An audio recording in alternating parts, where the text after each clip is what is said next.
Every generation has people who adapt to change. And then there are the few who quietly create it. Today's guest has spent more than 3 decades doing exactly that.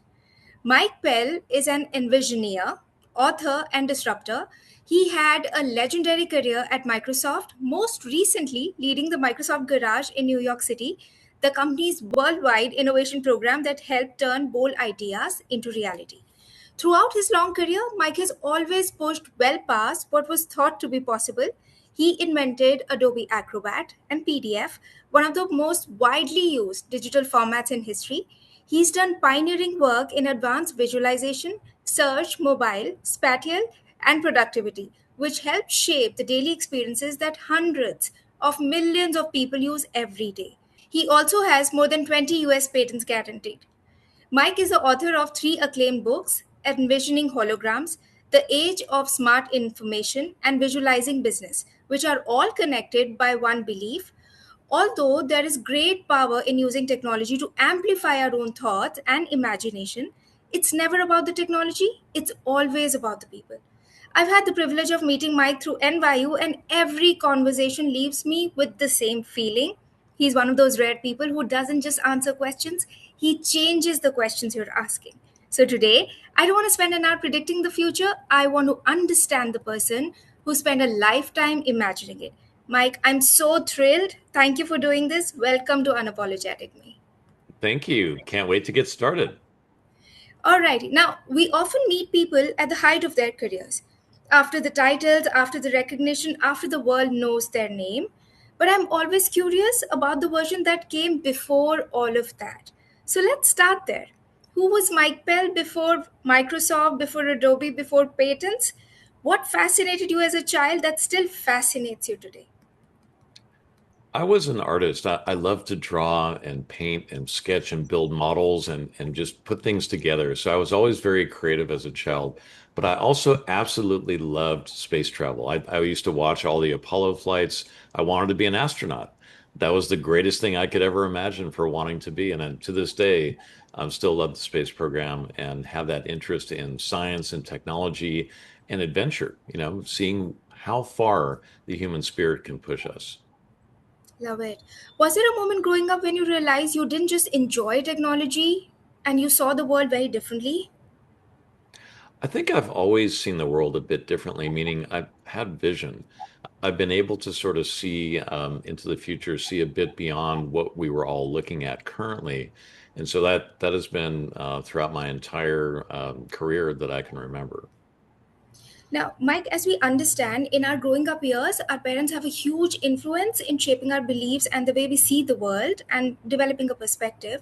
What did your parents unknowingly teach you that still influences how you lead and create? As an engineer, I used to watch my dad using his slide rule and figure things out and draw these amazing flowcharts and figure out very difficult design problems for manufacturing. I think that certainly has shaped my view of, engineering and business. My mom was always very socially conscious, very, family and community oriented. So I think both of those influences have been part of me, unknowingly growing up. Lovely. Now, Mike, you're one of those people who's always challenged conventional thinking. Were you always comfortable questioning the obvious, or did that confidence come later? I think I've always asked why. Like many great designers, we sort of start with why. Why are we talking about this? Why does it have to be that way? Why are you doing this? So that just comes natural to me. I think that curiosity is always where I've come from. All right, this next question is possibly one of my most favorite questions in this segment. If someone met 20-year-old Mike, what would they never have predicted about your journey? That I would end up being a successful technology executive. Back then, I was in university. I was a long-haired, rock and roll skateboarder who just, loved being out with my friends and but also experimenting with technologies. But I don't think you would have recognized me back then as who I am today. Okay. All right, now curiosity is where every great idea begins. But eventually, curiosity demands action. It asks you to build something, and you clearly have spent a lifetime doing exactly that. You invented PDF and Acrobat, technology that became part of everyday life for billions of people. At that time, did it feel revolutionary or was it simply like solving an important problem? That's exactly what it felt like. It didn't feel special at the time. We knew it was a very big challenge. I was at Adobe working with Adobe's founder, John Warnock, on this crazy idea he had to solve a problem. Back then, you couldn't send a file from the Mac to a PC to a Unix machine and have it look right. It was impossible because the fonts didn't exist, the renders were different. But John knew that based on Adobe's PostScript technology, device independent rendering, being able to, to see things in super high quality on any machine, he knew sort of instinctively that these technologies could be applied to this problem. And so he asked a small group of us that he had just acquired in a startup to go off and figure it out for 2 weeks. And we did. That 2 week sprint basically resulted in Acrobat and PDF. But at the time, we working on it, we didn't know this was going to be such a big deal, but John did. When we showed him the working prototype after 2 weeks, the first thing he said was, "Wow, this is going to change the world." But working on it, it was, just another day of solving a very hard problem.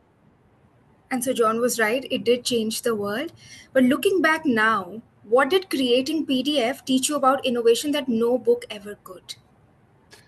I think, for me, innovation is a very overused word. And we talked about this a bit, where I don't think there's any such thing as incremental innovation. There's incremental improvement, and I'm sure we'll get a chance to talk about that. But for me, the Acrobat project was about figuring things out that just didn't exist. I mean, we had to create a lot of, when you looked at the UI and the interaction model and the technologies, multiple master fonts, there were so many things that were brand new, like absolutely groundbreaking technologies that we had to weave together. So I think the most important thing I learned by that was being able to just do it, to just being willing to roll up your sleeves and try it without knowing if it's going to work or not. And that to me is the biggest lesson of innovation is you, first of all, you can't force innovation, but you can be willing and you can be open-minded enough to embrace the opportunity. Love it. Now, you've always said that ideas are worthless until they're turned into something real. Why do you think so many brilliant ideas never leave the whiteboard? Well, as we used to say, ideas are a dime a dozen. I'm not discounting the brilliance of some of these ideas, but until you turn them into action, until you actually do something with them, they're not helping anyone. So maybe the reason that so many ideas get left on the whiteboard or in hallway conversations is that people don't realize that they can just jump in, roll up their sleeves, and try these things out, especially now with the advent of generative AI and all the new tools we have. You could almost go from idea to real working prototype or at least an example in almost no time. So maybe now that will change a bit. Nice. Now, you worked across Adobe, Microsoft, and decades of technological change. Has innovation itself changed, or have the tools simply become better, as you gave examples of some? No question that innovation, rapid prototyping tools have become so much better. It's almost free to go from idea to some kind of an example of your idea. But I think at the core, the essence of innovation has not changed. It's based on curiosity or frustration or just, a brilliant insight in a flash. And then having enough, I would say, bravery to go run it down, like no matter what it takes. That's always been the same. But the pace, the rate of change that we have today has really enabled us to go faster than ever to get from idea to actual proof. So that part has dramatically changed. Mike, tell us, when you're building something new, how do you know you're creating a breakthrough instead of just making an incremental improvement? Well, this is what I mentioned earlier. Innovation is really an overused word these days. To me, true innovation is a leap forward. It is a clear breakthrough from what, we look at today. Improving something by 3 or 4% is not innovation. That's incremental improvement. There is no such thing as incremental innovation. It is literally a giant leap forward. So taking something 10x or even 100x better than it used to be, or introducing something completely new are the hallmarks of true innovation. Not making something a bit better, whether performance-wise or cost-effective or whatever these small improvements might be, they are critical to business. And so don't get me wrong, incremental improvement is absolutely necessary, for businesses all over the world to keep going, to keep satisfying customers, to keep making money, but they're not true innovation. Mike, over the course of your career, what's an idea you believed in long before everyone else did? And what gave you the conviction to keep pursuing it when others couldn't yet see it? In my most recent book, Visualizing Business, I actually wrote about this. I had an idea a little over 20 years ago for how to see businesses in action. And back then, it was super clear to me. I knew exactly how to do it and what it would look like and how it would work. But the technologies didn't exist for me to be able to do it in a cost-effective way. Business wasn't really ready for it 20 years ago. Society wasn't even sort of ready for that quite yet. But fast forward to now, and everything is, the perfect storm of existence, right? People are warmed up with ChatGPT. The technologies we have are fast and, very freely available. And people are ready, I think, finally to embrace these early ideas of being able to see how businesses really work. All right, which brings me to something I've always wondered. Now, technology changes, but the people creating it also change. I'm curious about the mind behind the innovation. Envisioneer isn't a title people hear every day. What does it actually mean to you? So I call myself an envisioneer because I have enough vision to be able to imagine the future, but I'm enough of an engineer to also be able to figure out how to build it. So an envisioneer is both someone who can envision and also help to bring it to life. Love it. Now, I'm going to add a little bit fun to our conversation. And there goes my next question, which is if I could spend a week inside your mind while you're working, what would surprise me the most? Probably that I was very unstructured and multitasking. I'm not the type of person who just completely focuses on one thing. I actually like to think about a lot of different things at one time. So maybe it would surprise some people to know that I definitely am multi-threaded. I do parallel processing of things. I'm not just, even though I'm doing one thing, I'm probably am thinking about several others. Talking about thinking, Mike, do you think visually before you think verbally? I'm a very visual thinker, and I think that there is a little bit of a lag. So I do, when you're talking or someone's talking, I do imagine things very visually, colors and shapes and sizes changing, but it's just a slight lag to the auditory part. So I really do love the fact that I am a visual thinker, but I think I'm able to speak while I'm thinking about those things. Love it. Your TEDx talk was called The Moment of Clarity. You spoke about getting to understanding faster through AI and visualization. Has there been a moment of clarity in your own life that completely changed how you see the world? Certainly, when I was younger, I had moments of clarity that we'll save for another time, but that constantly happens to me now. Even, every day in business or just, being out and about, I do have these moments of clarity where I realize something I didn't realize before. And probably many of us do, but we have to be open to recognizing when those happen.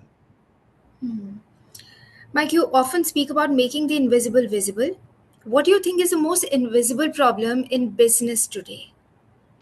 The way that businesses work has never been properly visualized. I can't believe that we haven't addressed this problem yet. So that's what the focus of my work is.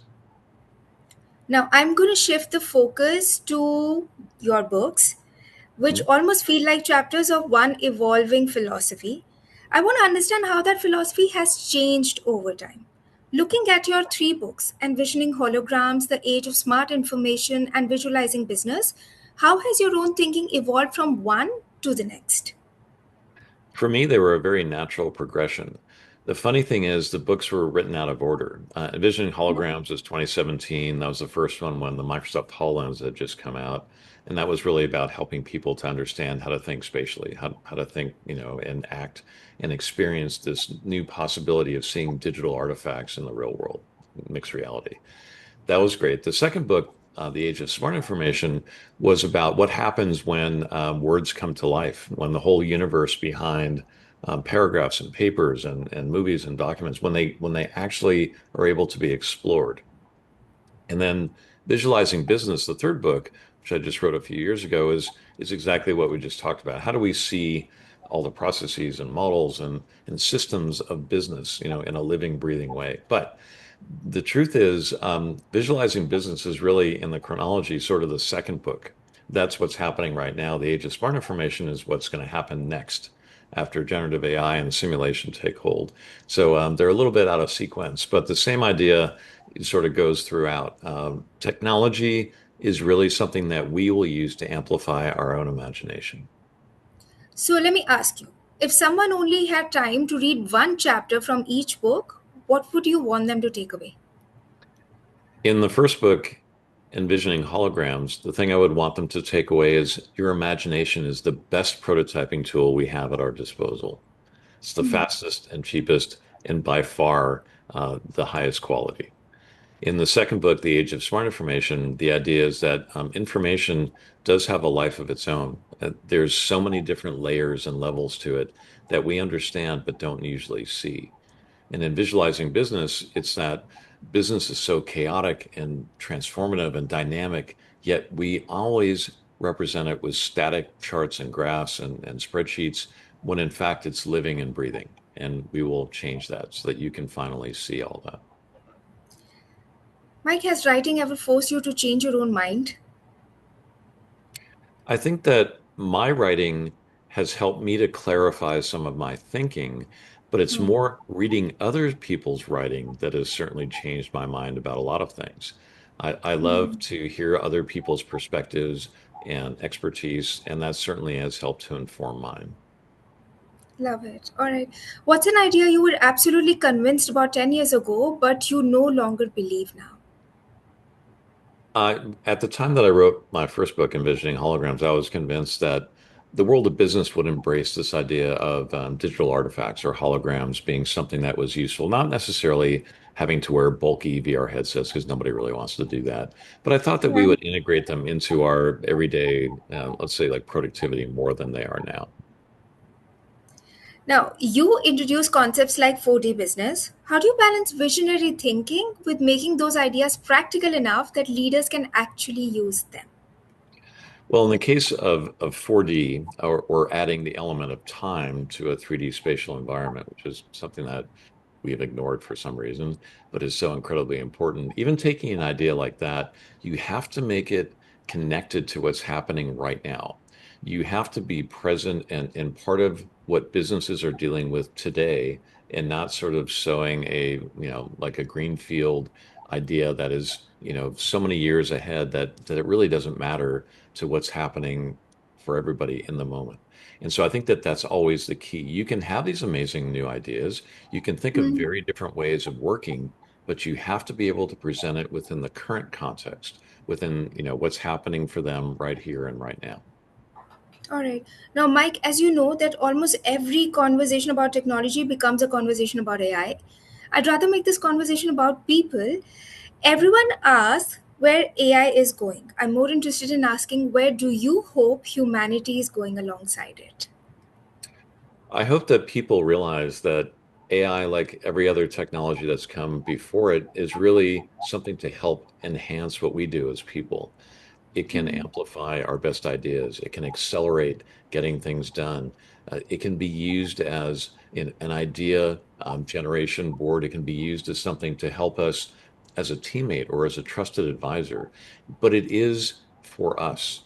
We are not in service of AI or any other technology, right? These technologies were always invented to try to help people to do something new or to do something better. And I wish that people would recognize that AI is not driving itself, right? People are still in charge of all this. All right. What's one conversation about AI that you think we're still not having? I have a very contrarian view about creativity and AI.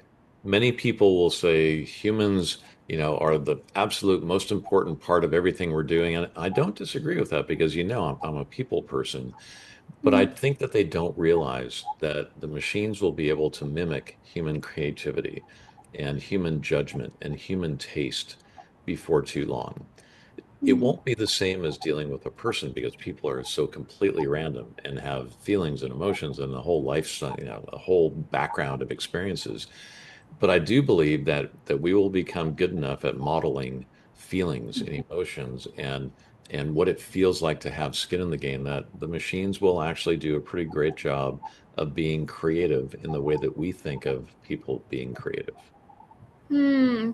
In that respect, do you think the greatest risk of AI is technical or human? The greatest risk with AI is that people get lazy because once something starts working, they stop paying attention. When people stop paying attention to technology, we have problems. In an AI powered world, what becomes more valuable? Points like curiosity, taste, empathy, judgment, or something else you think? I think all of those things you mentioned are equally important. Being able to stay curious, being able to understand how other people are going to feel, the empathy part, I mean, all of that is equally important for us to keep in mind as we're both designing these systems and using them to try to do whatever it is we're trying to do. Mike, I'd like you to reflect a little bit before I ask this question, which is you spend your life imagining the future. How do you make sure you don't miss the present? I'd like to think that I exist in the present, even though I work in the future, even though I'm very nostalgic and love looking back at the past, I really do try to be very present in what's happening right now. And so that I think is key for all of us is to not get too caught up and too attached to what's about to happen, but rather deal with everything that is happening in the current context. Now, Mike, the longer I've spoken, the more I feel this conversation has been less about technology, more about perspective. And as you know, the podcast is called Unapologetic Me. So I have to ask you, what does being unapologetically yourself mean to Mike Pell? I guess I can't help it. I have always been me, and I love the fact that you're helping people to realize that they need to be themselves. They need to be unapologetically themselves. This has gotten me into a little trouble in my career because at a certain point, I just started to say what I really thought, and I stopped worrying about being the dissenting voice or being, the person that disagreed with what everybody else was thought, thinking a good idea was. But it was more important for me to try to do the right thing. And so I'm not apologetic for that at all. I actually think that that's incredibly important given the very short amount of time all of us have here. Absolutely right. What do people consistently misunderstand about you? Hmm. I am many different things in one. I always tell people you don't have to be one thing. Well, I'm living proof of that. I don't think people understand. I'm a very creative, designer type person. I'm highly technical. I love science fiction. I love business. I love marketing and sales. There's so many different aspects to my personality. I love everything, in the arts world. I love music and sculpture and art and dance and all these things. I think that people don't understand I am so many different things. And the problem was, of course, like many people like me, who we used to call unicorns, people who are just a very unusual combination of many different things. People try to put us into boxes. And I think that it's difficult for me or other people like me to be put in a box like that. Hmm. Now, beyond Microsoft, beyond your inventions, beyond your books, who is Mike Pell that the world doesn't get to see enough? Hmm. I think just what we were talking about, that person who loves all things creative, whether it's, I love live music, I love to go see art, I love to listen to people speaking, I love the creative aspect of humanity. And maybe people don't realize that about me. Hmm. All right, moving on to the next segment, which is rapid fire. Are you ready? Ready? All right, we're going to do one sentence or a word that gets to you first. Here we go. Innovation is, A way overused word. leadership is, Done, not spoken about. curiosity is, Everything. Failure is. Necessary, but shouldn't be romanticized. Future is. Bright. Biggest misconception about AI is. That it's running itself. People are running it. One technology that changed your life. Television. One habit you'll never give up. Watching television. One question you wish more people asked. Why are we doing this? One word you hope people remember you by. Kind. Mike, you've spent decades helping people see possibilities they couldn't see before. If someone finishes this conversation and walks away remembering just one idea from everything you've learned over the last 30 years, what do you hope that idea is? That anything is possible. The human imagination and our heart and our soul can make anything possible if you want it. Now, before I wrap, I'm actually going to say, Mike, thank you so much for giving your time and attention from your calendar, making it work for us. And this has been wonderful recording the conversation with you. I wish people would continue to be unapologetically themselves. That's the most wonderful thing about seeing and meeting new people. All right. Mike, this has been one of those conversations that reminds me why I started this podcast. We began by talking about technology, but somewhere along the way, the conversation became about curiosity, courage, imagination, and what it really means to build something that outlives you. Your career is extraordinary, but what I've enjoyed most today isn't hearing about the products you've helped create, it's understanding the mindset behind them. Thank you for sharing not just your experience, but your way of thinking. I have no doubt our listeners will leave with more questions than they arrived with, which I think is a beautiful thing.